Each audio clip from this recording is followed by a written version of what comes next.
I'm Ginny Robertson, founder of the On Purpose Woman Global Community and founder and publisher of On Purpose Woman magazine. I'm here with Beth Knaus to talk with her about her article in the July-August issue of On Purpose Woman magazine. But Beth, hi, thanks for being with me today. Hi, Jenny. It's a pleasure to be here. So before we dive into our conversation about this really interesting topic you wrote about, what do you want our viewers to know about you? Well, that's an interesting question. So I am a copywriter. I'm also a messaging consultant, and my company is That's a Spade Copywriting Services. And the thing that I really focus on is working with female solo professionals to get more personal in their communications, which is really hard for a lot of us. And when I say communications, I mean blogs and your website copy and email newsletters, social posts, videos, anywhere where you put yourself out and about to talk about you and your business. And it's very tempting for us, I think, to talk about things and say, oh, well, other people who do what I'm doing talk about this, or other people, what will people think if I say that? And to just really focus in on their personal history, what's unique about them, what do they specifically bring to the table in what they do? And then how do you take that and translate it to your readers and your audience and your potential clients? Well, you write in the magazine, your article is called What's the Big Deal? Storytelling Part One. And I want to jump into that because I want to jump into that, but I am distracted by something, that amazing lamp. And I don't know, if we've been on Zoom before, have I mentioned that lamp? It reminds me, is it a mid-century atomic lamp? It must be. So I'm in the house I'm in for about 6 years. And this is one of the first things we bought. We bought it at a like a repurposing sort Okay. of place where there are some antiques and things like that. And I love this lamp. I love it too. It's from the 50s, I think. And, I don't do Pinterest much anymore, but I have 3,000 boards on Pinterest, and I've got one simply for mid-century lamps. Wow. I've got all kinds of antique stuff out there. I was an antique dealer many, many years ago. So I love that lamp, and I love the color of your sofa behind you. So let's get down to business. Early in your article, Beth, you write, they now say you have a maximum of 7 seconds to hold on to someone's attention and persuade them to continue engaging. And it isn't just reading, you say it's also video. And it's like, that's like that, isn't it? Has that changed a lot since we have so many of these other options now? Do people have more busy stuff going on, or do we have a lower attention span? Or has it always been 7 seconds? No, I think it's increasingly gone down and down and down for all the reasons you just said. I mean, think of all the stuff that's out there to consume and the different options we have to consume it. And then, honestly, if you're somebody who's looking at websites for a specific thing, once you get to I don't know, maybe the third website, if it looks similar to the other websites, you're probably out in less than that, right? You're looking for that thing that's going to stand out, and yet we hesitate to stand out. So, And I think you wrote this article, and you wrote the article because this is what you do. This is what you live and breathe, if I may be so presumptuous as to say that. Because I think we as entrepreneurs, and maybe women entrepreneurs especially, fear oversharing in our personal stories. And you talk about, why can't all nonfiction be entertaining? And I just love that. That made me sit up and go, whoa, why can't it be? Is it because we think we're supposed to get into the facts, stick with the facts, be all professional and buttoned down, and we can't tell too much of our story because then people will know too much? Say more about that. yeah. So I remember starting in my writing career and being like, I am not going to write white papers, or I'm not going to write about analytics or statistics, because that to me was like chewing on cardboard and just really like, who is even reading this?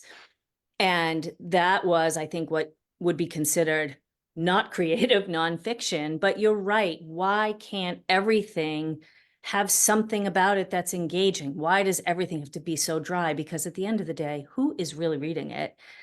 You have to ask yourself. And I'm not saying, maybe there are people who like it, but I think The for the people who are writing it probably read it when other people write it too, because yes. maybe they need it for their brain or their work or something. And I think And certain industries, right? Like if we look at finance or accounting or, anything that has to do with numbers or statistics or those people have to read that sort of stuff. I mean, I feel bad for them, to be honest. But other than that, I think the general public is not interested, right, in reading that sort of stuff. And the second part of your question, can you just rephrase that for me, Ginny? I think this just came out of my head. What I'm saying is it that we think we're afraid of telling our personal stories because we might not be viewed as professional? Well, yes, and I can see that that's warranted. And I think there's a nuance to and a fine line how to talk about those things. Like when we're talking about a story that has already happened to us, but that we learned a lesson from or gained perspective or knowledge or talent from, we're really talking about the back end of the situation, right? Like you don't necessarily want to talk about the gritty details of the thick of it. You really want to say, I went through this time. It was challenging. I struggled with A, B, and C, but that led me to develop these strengths and skills and blah, blah, blah. And so, but when you're writing about those things, right, it's emotional sometimes. And I think that that also makes people hesitate to talk about it. But at the end of the day, your history, your experiences are what you have that is only yours. And when you share them, people can relate to them and go, oh, I had a similar situation to that. And think about it when you're out to dinner with someone new, or you meet a new friend, or you're introduced to somebody. If they say something that clicks with you, suddenly you have all these questions for that person and you want to know more about them because it's relatable. And so that's the same thing here in people's content. Yeah. And so tend to, I did a little short discussion at the meeting last Friday, or I think it was actually just Monday of this week. It's been a really long week, and it was about promoting yourself. And I talked about, facts versus, the benefits, the facts of what we do versus the benefits of what we do. And I know in my experience, the benefits of what I offer often came from a story that I have, you know. So that's why we do the work we do, right? Because we have stories and we have our lives changed because of it. Or can you address that a little bit? Yeah. So I was making some notes before we got on today, and I think some people realize this, but many of us don't, that we are technically serving ourselves, right? When we come into solopreneurship, we are doing something because we had a struggle way back when, we figured out how to care for it, and we can help somebody else with our strengths, right? So that person is us 5 or 10 years ago. And so the relatability is so crucial for that person to understand that you fully, first-handed, directly understand, what they're going through and what they experience. Yeah, Did I answer your question or was there I more? think you did. I think you did. It reminds me of, when I started my networking group, which is now called a community. I did it because I wasn't enjoying the ones I was going to. And I wanted something that was, more heart-centered, more connected, more focused on that and less focused on handing out business cards. And Right. so I didn't know enough at the time to know that I was feeding myself, that I was actually wanting to create community for me because I didn't have that in my corporate career. And I heard someone say one time, or I may have read it, that if you want to know who your ideal client is, look in the mirror. Yeah, absolutely. Yeah, I think that's something we should remember. Yeah. Yeah, very Well, true. what was one of your struggles initially that you said, you struggled with something and that's gotten you to do this work? I know you're a writer. You've always been a writer, correct? Yeah, I did write personally for many years. And I spent a long time in the beauty industry, actually. And I got into the beauty industry, of course, first and foremost as a hairdresser in the 80s. And in the 80s, hairdressers were people who became hairdressers because they weren't smart enough to go to college. Hmm. It wasn't a job that was seen as a moneymaker. It was, oh, hairdressers are partiers, they're flirty, they're all this stuff. But I actually went to college. I was like the obscure hairdresser, And, I knew about numbers and accounting and all these things. And I also could do hair. And that was pretty unusual. And I, of course, didn't realize that at the time. Um, but that was definitely one of my first struggles, is that I would tell people I was a hairdresser and I would get, dismissed. Mhm. But I never really let that bother me. I've never worked in corporate. And I think one of the things I didn't realize is that, if I had to talk to somebody in my journey who was I opened a business in Boston when I first moved here, and my landlord was, a jerk. And I'll say that, politely. And, I just had as little contact with him as possible. Like, I remember him saying to me, a lot of people have failed at this in this location before, as he was pushing the lease and the pen under my hand. Mm. I said, well, we'll see. And when my lease was up there, I moved around the corner to a bigger space for the same amount of money and just continued to grow my business. But I didn't have to answer to anybody. I didn't have to deal with anybody else's limits or rules or any of those things. And I think that that was really beneficial. And now, of course, as working for myself, still, I'm in that position, and I work with women who are also other women who are in that position. And they too don't seem to realize sometimes that they're the rule makers now. Right. And if you have your own set of rules and you're willing to share them directly and compassionately, people respect that. And we worry so much, I think, about, like you said earlier, coming on too strong or not seeming professional and all that sort of stuff. But when someone's coming to you, your former self from 5 or 10 years ago, they want you to show up with respect. They want you to show up knowing what you're capable of. They want to hear you say, I'm good at this because they're not feeling great and they need someone to help them. And so if you are also like them, going, oh, I'm not really sure about this, and well, maybe we can do that, and oh, that's okay with me, I'll change my price, or whatever it is, they don't want wishy-washy, right? They want supportive, but they want someone who's going to help them get it done. Yeah. Oh, there's so much I want to say about what you just said, but I will break it down to this. Not only do you help women with these harder skills, if you will, not hard skills, not harder skills, hard skills of, writing their copy and getting their voices out there in different ways and, telling their stories. You also help them with the softer skills of self-worth Yeah, and owning that they are the boss, because I think that's one of the other big issues in telling a story. It's not just about, I don't want to expose myself. It's also, I want to sound like I'm all that. I don't want to sound like I know what I'm talking about, right, because we've gotten shamed for that. We've gotten, held down for that. Even as little girls, settle down, Jenny, you're getting too big for your britches, young lady, right. that kind of stuff. And then we don't want to offend anybody by our self-confidence. And it's a wacky idea, but something that we all have to unlearn. So thank you for helping women with that, as well as, I think that's more important, because they can't get to the other Yeah, without understanding where they are with that. At least that's my right. opinion. So, yeah. Yeah, I think today, as yes, I am a writer and I help other people develop their writing, but I think all of us are doing a little bit of consulting, a little bit of coaching, a little bit of nudging, right? Um, Yeah. and that comes with it, I guess. Well, what would you say to someone who is looking to do more of this storytelling? What is a good way, or what might they pull from initially? So this is a good question. I was in a group yesterday and somebody said, oh, I have this corporate background, and now she coaches new event planners Mm. on how to set up their events. And she's really good at what she does and very knowledgeable. She's got years of experience.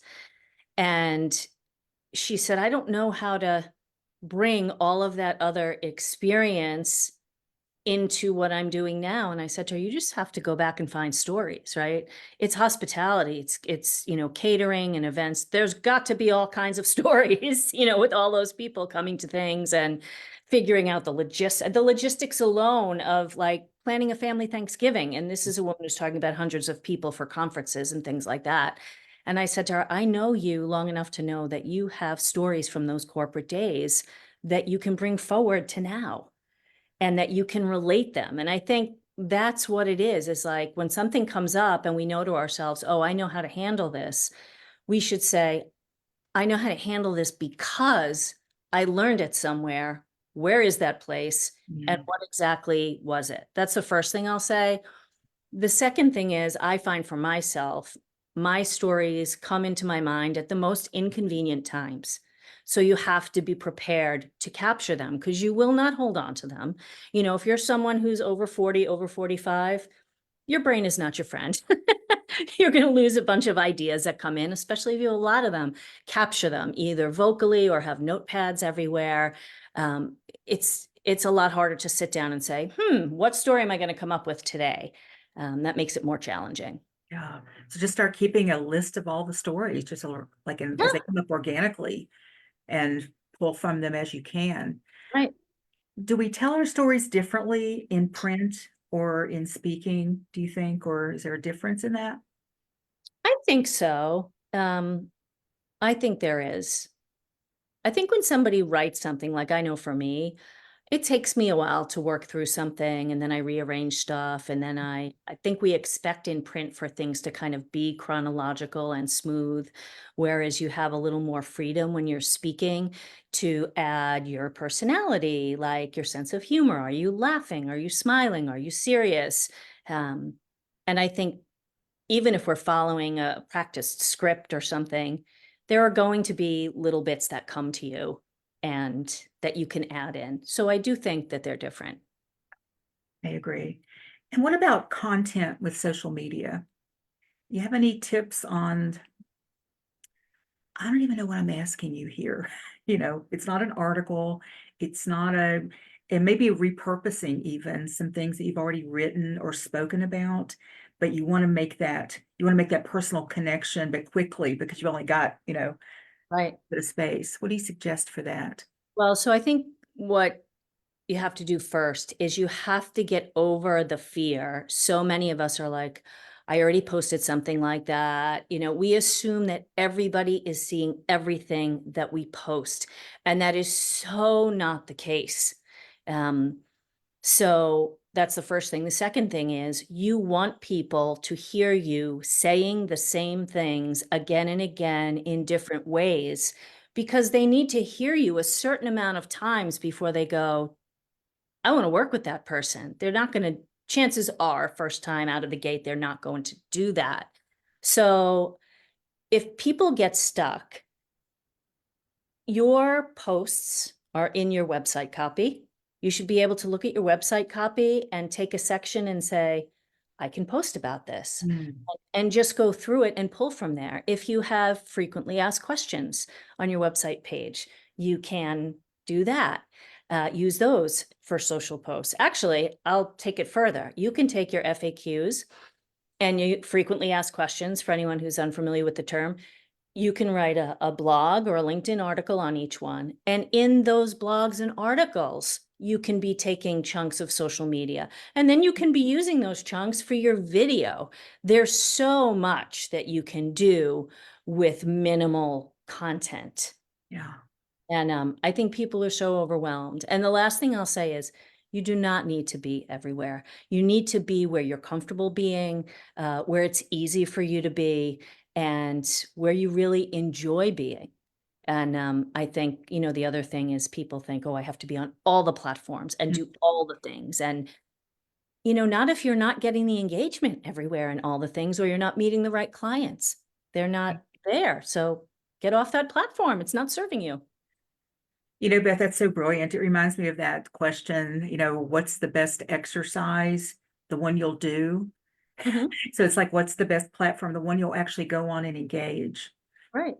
Because it sounds like you're saying consistency is really important and repetition is important, to say the same thing in different ways, not to try to be clever in all kinds of different ways, but stick to your core message because that's what people are going to resonate with you. Is that what I'm hearing? Yes, absolutely. I love that. Thank you so much. And I know we went into a lot that you didn't write about, but we also, there's more for people to read what you did write about, because I don't want to tell them everything, because then they'll go read the article. So you can Right. check Beth's article out on my website, opwgc.com/magazine. That's also in the text of this video. So Beth, how can our viewers find out more about you? Well, they can go to my website, which is that'saspade.com. And I am on social media. I'm on LinkedIn as Beth Knaus, and I'm on Facebook and Instagram as That's a Spade. And there are opportunities to get on my email list, which I send out once a month right now. I'm trying to do twice a month, but it's not overwhelming. And I'd like to think that the writing is entertaining. People are reading what I'm putting out there. So I can attest to that. I think it is. I've been on your email list for a couple of months now. So yes, yes. And in the article, you offered a free workbook called Get to Know Your Business, 3 Steps to Defining Your Foundational Message. Would you like to offer that to anyone watching this as well? I would absolutely. Okay. That is also going to be in the link of this video. If you're watching it live, it's not there yet, but it will be there as soon as we wrap this up.